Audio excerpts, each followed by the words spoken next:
मोमिनपुरा क्षेत्र में आपसी रंजिश के चलते अपराधियों ने प्रतिद्वंदी और उसके साथियों पर हमला कर उन्हें गंभीर रूप से जख्मी कर दिया।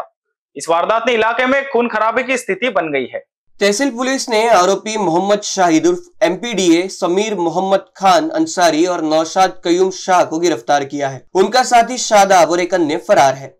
जानकारी के अनुसार शाहिद उर्फ एमपीडीए पेशेवर अपराधी है और उसके खिलाफ 15 से अधिक मामले दर्ज हैं। वह नशे की हालत में अक्सर हंगामा करता रहता है। हसनबाग निवासी मोहम्मद शाहरुख अपने रिश्तेदार की अंत्येष्टि में शामिल होने मंगलवार रात 2 बजे अंसार नगर आया था। अंत्येष्टि के बाद वह साथियों के साथ नाश्ता कर रहा था, तभी शाहिद अपने साथियों के साथ वहां पहुंचा और शाहरुख को इप्पा तथा नौशाद के नाम पर बुलाने लगा।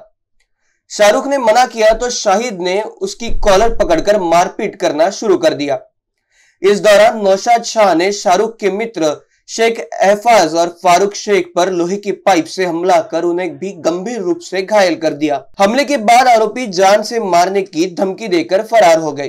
तीनों घायलों को उपचार के लिए अस्पताल में भर्ती कराया गया।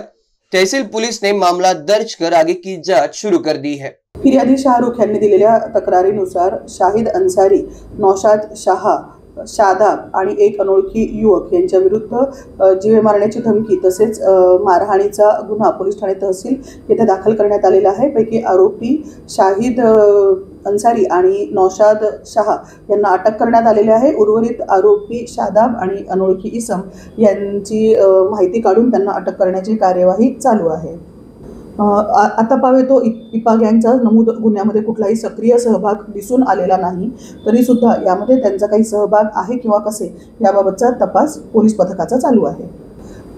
फिर्यादी शाहरुख हे त्यांच्या नातेवाईकांच्या मरणाच्या मौत व्यक्तीच्या कार्यक्रमाकरता डोभी अंसारनगर येथे आलेले होते आणि आरोपी शाहिद याने भाईने बुलाया है असं म्हणून त्यांना चलण्यास सांगितले। त्याला नकार दिला असता शाहिदने आणि त्याच्या सहकाऱ्यांनी त्यांना लोखंडी रॉडने मारहाण केलेली आहे। त्यावेळेस शाहिद दारूच्या नशेत होता असं फिर्यादी यांचं म्हणणं आहे।